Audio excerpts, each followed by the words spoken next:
नमस्कार आदरणीय दर्शकवृन्द, दिव्यदर्शन टेलिभिजनको कार्यक्रम स्थानीय सरोकारमा यहाँलाई हार्दिक स्वागत छ।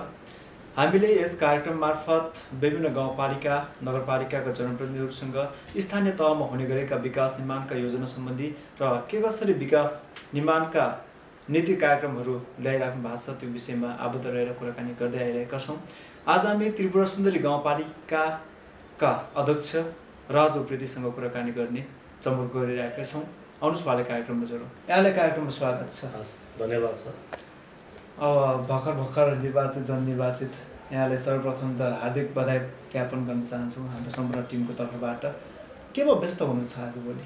विशेष गरेर यो गाउँपालिकाको यो अन्तिममा योजना चुनावले गर्दाखेरि योजना प्रस्तुतको काम धेरै बाँकी थियो। त्यसमा अलि व्यस्त छौँ। निर्वाचित भइसकेपछि अब विभिन्न अभिमुखी तालिमहरू प्रशिक्षणहरू र आम जनताले स्वागत गर्नको लागि शुभकामना दिनको लागि यो 1 महिना यसैमा व्यस्त भयो। अब यहाँहरू भर्खर जननिर्वाचित केही कुराहरू सिक्दै भर्खरको समयमा नै अब यो 10 गतेभित्रमा बजेट पेश गर्नुपर्ने पनि हुन्छ। त्यसको तयारी चाहिँ के छ सर? त्यसको तयारी विषयगत समितिहरू हामीले बनाइसकेका छौँ। त्यसको मिटिङ बसिरहेका छौँ। राजस्व परामर्शको समितिको हिजो पनि एक चरण मिटिङ भयो। अहिले फेरि पनि हामी मिटिङ बस्दैछौँ। विशेष गरेर नीतिगत तरिकाले नीतिगत सिस्टमले हामीले लाने कोसिस गरिरहेका छौँ। त्यसकै अगाडि बढिरहेको छौँ। यो नीति तथा कार्यक्रम बनाउँदाखेरि बढी कुन क्षेत्रलाई प्राथमिकतामा राखेर बनाउनु भएको छ?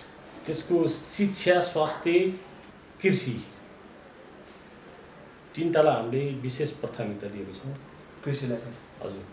अहिले हामीले अघि नै पनि एकछिन भेटे तर कृषि सम्बन्धी यहाँहरूले यो केराको बेर्ना लगायत धानको बिउहरू पनि वितरण गर्नुभएको रहेछ। यसलाई चाहिँ कसरी प्रभावकारी रूपमा गर्नको लागि कस्तो योजना बनाउनु भएको छ? हामीले कृषिलाई त्रिपुरा सुन्दरी गाउँपालिकाले 50% लगानी गर्ने, कृषकले 50%मा पनि छ, निःशुल्क पनि छ। केही चिजहरू निःशुल्क पनि गरेको छौँ र निःशुल्क गर्दाखेरि त्यो चिजको त्यति धेरै महत्त्व नहुने रहेछ। फ्रीमा आएको त्यसलाई अघिल्लो वर्षहरूमा 80% गाउँपालिकाले बेहोर्ने पनि थियो, यसपालि 50%मा जानु भएको छ। यसको उद्देश्य चाहिँ के रह्यो? अलिकति निःशुल्क हुँदाखेरि मान्छेले त्यसको भ्यालु नराखेर, निःशुल्क हुँदाखेरि भ्यालु नहुने भएको कारणले कम्तीमा कृषकसँग 50% गराउन सक्यो भने उहाँहरूको पनि अपमहत्व रहन्छ, त्यसलाई जोगाउनुपर्छ भन्ने। हजुर, त्यसकै धेरै तपाईँहरूले 50% अनुदान दिने निर्णय गरेको छ। यहाँहरू हुन त अघि नै पनि जोडिहालेँ मैले, कर्मचारी र जनप्रतिनिधि बिचको सम्बन्धलाई अलिकति पालिका स्तरमा केही कार्य सम्पादन गर्नको लागि सुमधुर नै हुनुपर्छ। यहाँहरू भर्खर जननिर्वाचित जनप्रतिनिधि बिच र गाउँपालिकाको कर्मचारी बिचको सम्बन्ध के छ? कर्मचारी बिचको सम्बन्ध म 1 महिनामा उहाँहरूको नियमित अनुगमन गरिरहेको छु। सन्तोषजनक पनि छैन, तर त्यसलाई चाहिँ सबै कुरा चाहिँ नराम्रो भन्न पनि नसक्ने स्थिति छ। केही साथीहरू राम्रो काम गर्नुपर्छ, केही साथीहरू अल्छीपना देखेको छौँ। समग्रमा कर्मचारी साथीहरूको राम्रै छ काम। 1-2% साथीहरूको विमति छ। सम्बन्ध प्रकार हुँदै जाओस्, अलिकति राम्रो भएपछि नै कार्य सम्बन्ध राम्रो हुने हो हैन? यहाँहरूले अब यो मनसुन पनि सुरु भइसक्यो, बर्खायाम नेपालमा भित्रिसकेको अवस्था पनि छ। अहिले बाली नाली लगाउने धेरै उयोहरू पनि छ। यसपालिको मौसममा अब बर्खायाममा बढी पानी पर्ने भन्ने मौसमविदहरू पनि भनिरहेका छन्। बाढी पहिरो जाला कतै के होला, त्यस विषयमा चाहिँ यो विपद न्यूनीकरणको लागि गाउँपालिकाहरू हुन सक्ने के कस्तो योजना गर्नु भएको छ? त्यसको लागि एउटा हाम्रो विषयगत समिति पनि छ, विपद व्यवस्थापन समिति। हजुर, त्यो समिति पनि एक्टिभ रूपमा काम गरिरहनु भएको छ र त्रिपुरा सुन्दरी गाउँपालिकामा प्रशासकीय अधिकृत र अध्यक्ष उपाध्यक्ष हामी 3 जना बसेर एउटा रेस्क्यु टिम बनाएको छौँ। त्यसको लागि विगतलाई हेरेर वर्तमानलाई निहाल्दै तुरुन्तै केही चिज पठाउनको लागि हामी कहाँ यहाँ र मेटेरियलहरू केही हुँदैन। त्यसको लागि त्रिपुरा सुन्दरी गाउँपालिकाले केही टेन्ट केही तिरपालहरू हामीले खरिद गरेर स्ट्यान्ड बाई राखेको छौँ र आजै पनि हामी मूलपानी जाने कार्यक्रम थियो। सम्भवतः हामी अहिले जान्छौँ 4 बजेसम्ममा। त्यहाँ 7 घर विस्थापित हुने आँकडा हामीले प्राविधिक पठाएको थियौँ। 7 घर पूर्ण जोखिममा हुनुहुन्छ, उहाँहरूलाई टेन्ट र तिरपाल दिएर हामी व्यवस्थित गरेर फर्किन्छौँ। र 5 नम्बर वार्डमा 4 घर पूर्ण रूपमा विस्थापित हुने स्थिति छ। त्यो पनि प्राविधिकको रिपोर्ट अनुसार उहाँहरूलाई पनि हामी टेन्टको व्यवस्था गरेको छौँ, तिरपालको व्यवस्था गरेको छौँ। भनेपछि यहाँहरूले अलिकति त्यो विपदमा जोखिममा रहेका घर परिवारहरूलाई यहाँहरूले सर्वेक्षण गरेर प्राविधिकहरू खन्नै खटाएर त्यसलाई विस्थापन गर्ने कार्य गर्नुभएको छ। हजुर। यदि अब सपोज केही यो विपद भन्ने चिज हामीले देखेको हुँदैन, केही घटना घटिहाल्यो भने यहाँहरू गाउँपालिका समक्ष त्यो जानकारीको लागि जनताले कसरी कुन बाटो अप्नाएर आउन सक्ला? त्यसको लागि हाम्रो नीति तथा कार्यक्रममा हामीले हटलाइनको एउटा व्यवस्था हामीले निर्णय गरिसकेका छौँ। अहिले तत्काल त्यसको काम भएको छैन, तयारीमा छ, कार्यान्वयन हुने तयारीमा छ।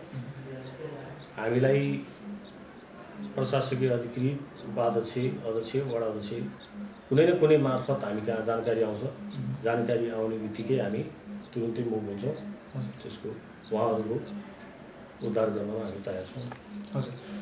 अब यहाँको कार्यकाल लगभग अब भर्खर सुरु हुँदैछ। पार्टीबाट केही प्रतिबद्धता पनि यहाँले जारी गरिनुभएको थियो होला चुनावमा, स्थानीय निर्वाचनमा।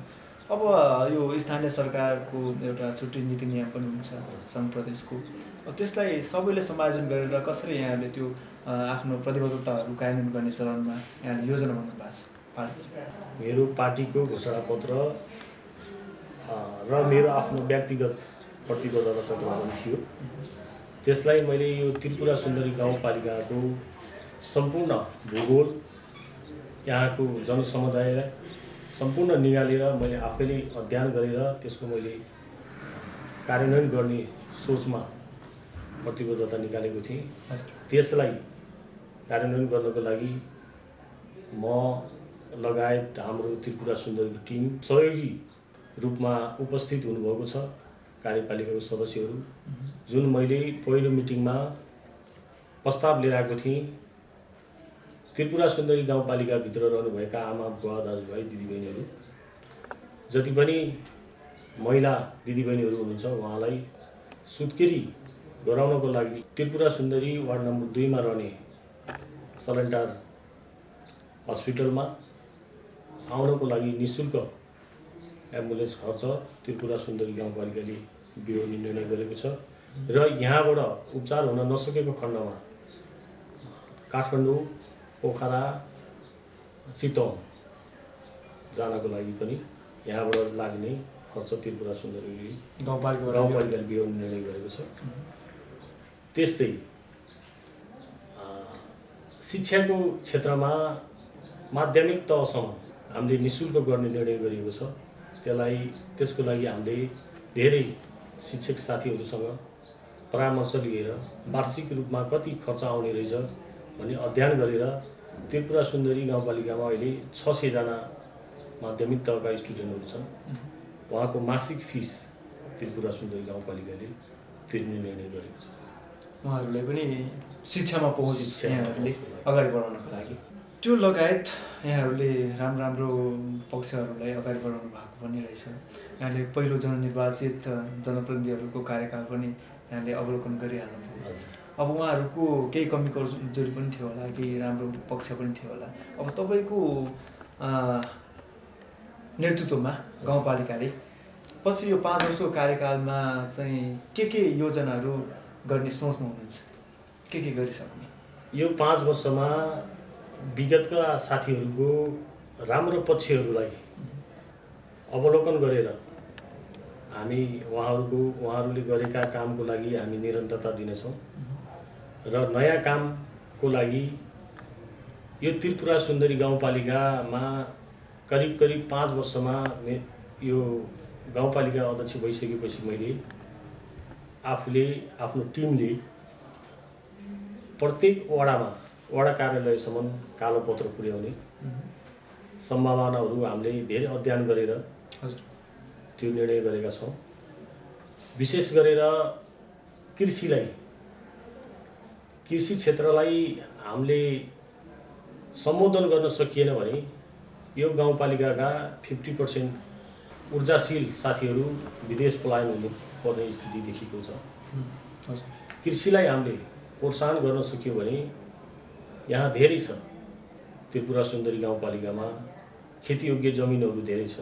त्यसलाई त्रिपुरा सुन्दरी गाउँपालिकाले यहाँ भएका प्रत्येक वडाबाट 20 जनाको दलले हामीले उहाँहरूलाई सिपको विशेषज्ञ लिएर आएर यही त्रिपुरा सुन्दरी गाउँपालिकामा हामी ट्रेनिङ दिने प्रबन्ध मिलाउँदैछौँ कि यो बर्खा लगतै हाम्रो 7वटा वार्ड छ। 7वटा वार्डमा 20 जनाको दलले सम्पूर्ण उहाँहरूलाई ट्रेनिङमा लाग्ने खर्च बेहोरेर त्रिपुरा सुन्दरीले त्यो गर्दैछ र त्यो रोक्न सक्यो भने 5 वर्षमा यो त्रिपुरा सुन्दरी गाउँपालिकाभित्र कम्तीमा यो गाउँपालिका लगायत 1-2वटा गाउँपालिकालाई धान, तरकारी, मासुजन्य सम्पूर्ण चिजले बाहिरबाट नआउने वातावरण हामी आत्मनिर्भर बनाउने कोसिस गर्दैछौँ।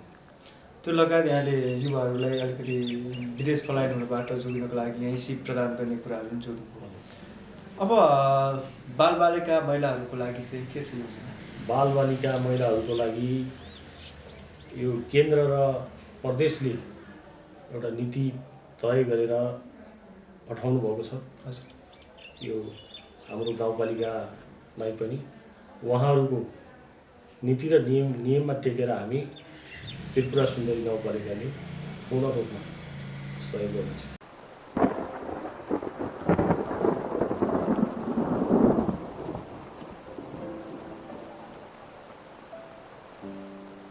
ए माइला, माथि ठुलो पानी पर्दैछ, बाढी आउँछ, त्यहाँ काम नगर, अहिले त्यो ठाउँ छोडिहाल। माथिल्लो तटीय क्षेत्रमा वर्षा हुँदा तल्लो तटीय क्षेत्रका आफन्तलाई सुरक्षित हुन यसरी नै खबर गरौँ। ल जाउँ तलतिर घरहरू बगाउन थालेछ, उद्धार गर्न जाउँ। तल्लो तटीय क्षेत्रका आफन्त विपदमा पर्दा माथिल्लो तटीय क्षेत्रका आफन्तले सहयोग गरौँ। बाढी, पहिरो, चट्याङ, हुरी बतास, भूकम्प आउँदा आफू सचेत र सतर्क बनौँ, अरूलाई पनि सचेत गराउँ। सभ्य समाज निर्माणका लागि त्रिपुरा सुन्दरी गाउँपालिका कार्यालय धादिङ।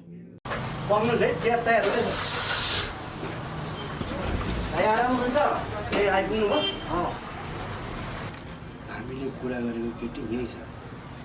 तपाईँ चिया पिएर बस्दै गर्नुहोस्, म ल्याइहाल्छु। चिया पर्दैन दाइ, बरु छुट्टो गर्नुहोस्। रक्सोल नाका हुँदै जानुपर्छ, ढिलो हुन्छ, मलाई ल्याइहाल्नुहोस्।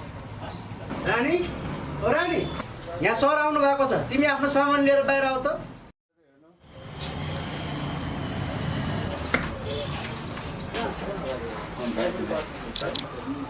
किन के गर्नुभयो दाइले? हामी नेपाल प्रहरीबाट हौ। यो मान्छे मानव बेचबिखन कसुरको फरक अपराधी हो। यसले तपाईँले पनि बेच्न सक्ने योजना बनाएको हुनसक्छ। यसरी मानव तस्कर गर्ने वा सहयोग गर्न 20 वर्ष कैद र 2 लाख रुपियाँसम्म जरिमाना हुनसक्छ। कुनै पनि व्यक्तिलाई जबरजस्ती वा धोका दिई शोषण गर्नु, मानव अङ्ग झिक्नु, यौन शोषणमा प्रयोग गर्नु र झुक्याई अन्यत्रै लैजानु मानव बेचबिखन हो। यदि यस्तो भएको देखिएमा नेपाल प्रहरीको 100मा र हटलाइन 0150100001501015 तथा इमेल complaints@nhrc.nepal.org मा उजुरी गर्नुहोला। सभ्य समाज निर्माणका लागि त्रिपुरा सुन्दरी गाउँपालिका कार्यालय धादिङ। यहाँको अब कार्यकालमा सफल पनि रहोस् हैन। अन्त्यमा छौँ हामी कार्यक्रमको। यो स्थानीय सरकार एउटा जनतासँग प्रत्यक्ष सरोकार राख्ने सरकार पनि हो। तपाईँ त्यसको नेतृत्वदायी भूमिकामा रहनु भएको छ।